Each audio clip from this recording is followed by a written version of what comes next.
இயேசு கிறிஸ்துவில் எனக்கு பிரியமான சகோதர சகோதரிகளே, நாம் ஆண்டவருடைய உயிர்ப்பின் 2வது ஞாயிற்றுக்கிழமையில் என்று இருக்கின்றோம். ஞாயிற்றுக்கிழமை திருவையால் கொடுக்கப்பட்டிருக்கின்ற அந்த நற்செய்தி நாம் சிந்திக்க இருக்கின்றோம். இன்றைய நற்செய்தியிலே 2 விடயங்களை பார்க்க இருக்கின்றோம். அதுவும் குறிப்பாக இன்று திருவை இறை இரக்கத்தின் மீது நாம் நம்பிக்கை வைத்திருக்க வேண்டும். ஆண்டவர் நம்மை இரக்கத்தோடு பார்க்கின்றார் என்ற ஒரு செய்தியை கொடுக்கின்றது, டிவைன் மர்சி. இரண்டாவதாக இயேசுவின் உயிர்ப்பின் மீது நம்பிக்கையும் விசுவாசம் கொள்ள வேண்டும் என்று. ஆக இன்றைய நற்செய்தியிலே 2 விதமான மனிதர்களை நமக்கு இயேசு காண்பிக்கின்றார். ஒன்று பயம் நிறைந்த சீடர்கள், இன்னொன்று சந்தேகம் கொண்ட சீடர். பயம் நிறைந்த அந்த சீடர்கள் தங்களை ஒரு அறைக்குள் அடைத்துக் கொள்ளுகின்றார்கள். இதை எப்படி புரிந்து கொள்வது? கோவிட்-19 நடந்த காலகட்டம். மனிதர்களாகிய நாம் என்ன செய்து கொண்டிருந்தோம்? வீடுகளிலே நாம் அடைபட்டு கொண்டிருந்தோம். காரணம் பயம், குழப்பம், எதிர்கால என்ன நிகழப்போகிறதோ என்ற அச்சம், உயிரை கண்டு பயம். பக்கத்து வீட்டில் இறப்பு செய்தியை கேள்விப்பட்டிருப்போம். பக்கத்திலே பல துன்பங்களை மக்கள் சந்தித்துக் கொண்டிருக்கிறார் என்று கேள்விப்பட்டிருப்போம். ஆகவே நம்மை தற்காத்துக் கொள்வதற்காக நாம் அறையை பூட்டி கொண்டு வீட்டிலே அமர்ந்த காலகட்டங்கள் இருந்தது. அதை போன்றுதான் இந்த சீடர்கள் யூதர்களை கண்டும் தலைமை குருக்களை கண்டும் மக்களை கண்டும் அஞ்சி தங்களை அறைக்குள் அடைத்துக் கொள்ளுகின்றார்கள். ஆனால் அடைத்து கொண்ட அந்த காலகட்டத்திலே நன்மைகள் நிகழ்ந்ததா என்றால் நன்மைகளும் பல நிகழ்ந்தது. எடுத்துக்காட்டிற்கு, அதுவரைக்கும் ஒன்று சேராத பல குடும்பங்கள் ஒன்று சேர்ந்தன. குடும்பத்தோடு நேரம் செலவழிக்காத பலர் நேரம் செலவழிக்க ஆரம்பித்தனர். இன்னும் பல்வேறுபட்ட நன்மைகள் அந்த காலகட்டத்திலே அரங்கேறியது. அதை போன்று இங்கே சீடர்கள் பயம் முற்றி போயிருக்கின்றார்கள். அங்கே இயேசு அவர்கள் மத்தியிலே தோன்றி உங்களுக்கு அமைதி உரித்தாக்குக என்று சொல்லுகின்றார். அதாவது இயேசு உயிர்த்தெழுவார் என்ற நம்பிக்கை, என்ற வார்த்தையை அவர் ஏற்கனவே அவர்கள் கொடுத்திருந்தார். அதன் மீது அவர்கள் நம்பிக்கை கொள்ளவில்லை. ஏன், ஒரு சில இயேசுவை கண்டவர்கள் வந்து சொன்ன பின்பும் அவர்கள் நம்ப இயலவில்லை. இப்படி இருந்த சூழல்ல இயேசு அவங்கள்ட்ட கோபப்பட்டாரா? இல்லை. கடிந்து கொண்டாரா? இல்லை. மாறாக அவர்கள் மத்தியிலே தோன்றி என்ன சொல்லுகின்றார்? உங்களுக்கு அமைதி உண்டாகட்டும் என்று சொல்லுகின்றார். ஏன் இயேசு அவர்களிடம் அமைதி உரித்தாகுக என்று சொல்ல வேண்டும்? ஒவ்வொருவரும் ஒரு குழப்பத்தில் இருக்கின்றார்கள், தெளிவற்ற நிலையில் இருக்கின்றார்கள். ஆனால் இயேசு அவர்களிடம் அமைதியாக இருங்கள் என்று சொல்லிவிட்டு என்ன சொல்லுகிறார்? தூய ஆவியை பெற்றுக்கொள்ளுங்கள். அப்போ அவங்களுக்கு ஒரு பணி கொடுக்குறாரு. நீங்க தைரியமா இருக்கிறதுக்கு இந்த ஆவியை பெற்றுக்கொள்ளுங்கள். தனிமையில் மனிதர்கள் இயங்கும் பொழுது அவர்கள் திடமாக இயங்குவதில்லை.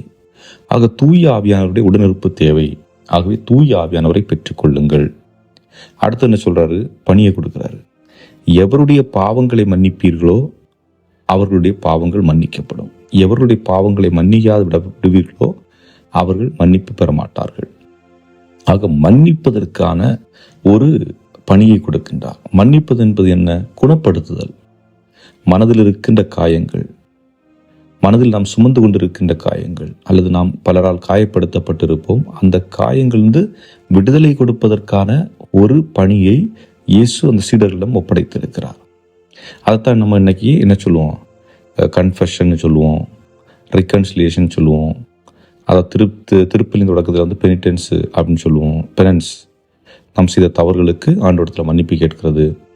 ஆக இப்படி பல நிலைகளிலே இயேசு மனிதன் தன்னுடைய துன்பத்திலிருந்து விடுபடுவதற்கு, தன்னுடைய துயரத்திலிருந்து விடுபடுவதற்கு பல காலங்கள் சிறையுண்டு தனக்குள் இருக்கின்ற அந்த நிலைந்து வெளிவருவதற்கு ஆண்டவர் ஒரு வாய்ப்பை கொடுக்கின்றார். அதுதான் அந்த வாய்ப்பு. எது? மன்னிப்பை கொடுப்பதும் மன்னிப்பை பெறுவதும். ஆகவே அந்த அடிப்படையிலே குணப்படுத்துவதற்கான ஆற்றலை அந்த சீடர்களுக்கு கொடுத்து உலகெங்கும் சென்று இதை செய்யுங்கள் என்று இயேசு சொல்லுகின்றார். அன்புக்குரியவர்களே, மன்னித்தல் என்பது அடிப்படை தேவையான ஒன்று. இதை நாம் பல இடங்களில் பார்க்க முடியும். எடுத்துக்காட்டிற்கு மேக்சிமிலியன் கோல்பே ஆக இருக்கலாம். இவர் என்ன செய்கின்றார்? இன்னொருடைய துன்பத்திலிருந்து துயர் துடைப்பதற்காக தன்னையே கையளிக்கின்ற ஒரு நிலையை நாம் பார்க்கின்றோம். அதாவது நாசி படையினரால் அவர் இன்னொருவருக்காக தன்னை அர்ப்பணிக்கின்றார். அதே போன்று இப்போ புனித ஜான் பால் II நம்முடைய முன்னாள் போப் அவர்கள் 1981 ஒருவர் சுடுகின்றார். சுட்ட அந்த நபரை சில ஆண்டுகள் கழித்து அவர் சிறைச்சாலையில் சென்று சந்தித்து அவரோடு பேசி அமர்ந்து அவரை மன்னித்து விட்டு வெளியே வருகின்றார். ஆக மன்னிப்பது என்பது ஒரு குணப்படுத்தும் ஆற்றல் கொண்ட ஒரு நிகழ்வு. இது இன்று நம்முடைய குடும்பங்களில் கணவன் மனைவியிடையே நிச்சயமாக நிகழ வேண்டிய ஒன்றாக நான் பார்க்கின்றேன். ஆகவே மன்னியுங்கள். எந்த ஒரு சூழலையும் உங்களுடைய மனதிற்குள் இருத்திக் கொள்ள வேண்டாம். உங்களையே நீங்கள் மன்னியுங்கள். ஒருவேளை நீங்களே தவறு செய்துவிட்டால், செய்யக்கூடாத தவறை செய்திருந்தாலும் நீங்கள் உங்களை மன்னிக்க கற்றுக்கொள்ளுங்கள். மன்னிக்கின்ற பொழுதுதான் நீங்கள் குணப்படுத்தப்படுகின்றீர்கள். மன்னிக்கின்ற பொழுது பிறரும் குணப்படுத்தப்படுகின்றார்கள். ஆக அதே வேளையில் இந்த ஒரு நிகழ்வு நடந்துட்டு இருக்கும்போது அங்கே ஒருத்தர் மட்டும் இல்லை. யாருன்னா புனித தோமா. அப்போ இவர் இயேசு போனதுக்கப்புறம் தோமா வராரு. வந்து அவன் மற்றவங்க சொல்கிறாங்க நாங்கள் ஆண்டவரை கண்டோம்னு சொல்லும் பொழுது தோமா என்ன சொல்கிறாரு, அவருடைய விழாவிலே, அதாவது அந்த காயம்பட்ட ஆணிகளால் அறையப்பட்ட அந்த பகுதியிலே என்னுடைய விரல்களை விட்டு நான் பார்க்கவில்லை என்றால் நம்ப மாட்டேன் அப்படின்னு சொல்கிறாரு. இது ஒருவேளை இது சந்தேகம்னு எடுத்துக்கிட்டாலும் இன்னொரு பக்கத்தில் வந்துட்டு ஒரு நேர்மையான சந்தேகமாக தான் பார்க்கப்படுகிறது. காரணம், உயிர்த்த பிறகு இயேசுவை தொடுகின்ற ஒரு நபராக தோமையார் காட்சி கொடுக்கின்றார். ஆண்டவர் என்ன செய்கிறாரு, ஒரு 8 நாள் கழிச்சு திரும்பவும் காட்சி வர்றாரு. தோமா என்று அழைக்கிறார். அழைத்து என்ன செய்கிறாரு, அந்த உன்னுடைய விரலை என்னுடைய விழாவில் விடு, அந்த காயம் பட்ட இடங்களில், ஆணிகள் பட்ட இடங்களில் உன்னுடைய கைகளை விடு என்று சொல்லுகின்றார். அவர் பார்த்துட்டு ஆண்டவரே என் தேவனே அப்படின்னு சொல்றாரு. அப்ப ஆண்டவர் கண்டு நம்புவதை விட காணாமல் நம்புவரை பேர் பெற்றோர் என்று ஆண்டவர் சொல்லுகின்றார். ஆனா இங்க என்னன்னா, இந்த தோமாவுடைய சந்தேகம் என்பது இன்று பலருடைய சந்தேகம். அந்த சந்தேகத்தை தோமாவை தொட அனுமதிப்பதன் மூலம் இயேசு தீர்த்து வைக்கிறார். ஆகவே அன்புக்குரியவர்களே, இது ஒரு புறம் இருக்க, இன்னொரு புறம் புனித ஃபவுஸ்தீனா அவர்களுக்கு ஆண்டவர் காட்சி கொடுத்து இந்த நாளை குறிப்பாக டிவைன் மர்சி, அதாவது இரக்கத்தின் ஆண்டவருடைய நாளாக சிறப்பிப்பதற்காக ஆண்டவர் அவளை தூதாக அனுப்பியிருக்கின்றார். ஆக ஏன் இரக்கத்தின் ஆண்டவர்? இந்த மனிதகுலம் தாங்கள் செய்த தவற்றினால் பல குற்ற உணர்ச்சிக்கு ஆளாகிறார்கள். இன்னைக்கு பாதி பேர் பாதிக்கப்பட்டிருக்கிறவங்க எல்லாமே குற்ற உணர்ச்சி தான். நானா இப்படி செஞ்சேன், நான் இப்படி செய்யலாம், எனக்கு எப்படி மற்றவங்க இப்படி செய்யலாம் என்று தன்னைத்தானே வருத்தி கொள்ளுகின்ற ஒரு நிகழ்வு. அத்தகைய வருத்தி கொள்ளுகின்ற அந்த நிகழ்விலிருந்து மனிதர்கள் விடுபட வேண்டும் என்பதற்காக இயேசு இந்த நாளை கொடுத்திருப்பதாக நான் பார்க்கின்றேன். ஆகவே எந்த சூழலிலும் குற்ற உணர்ச்சிக்குள் உங்களை ஆட்படுத்தி கொள்ளாமல், ஆண்டவர் இயேசு கிறிஸ்து நமக்காக உயிர்த்தெழுந்திருக்கிறார்.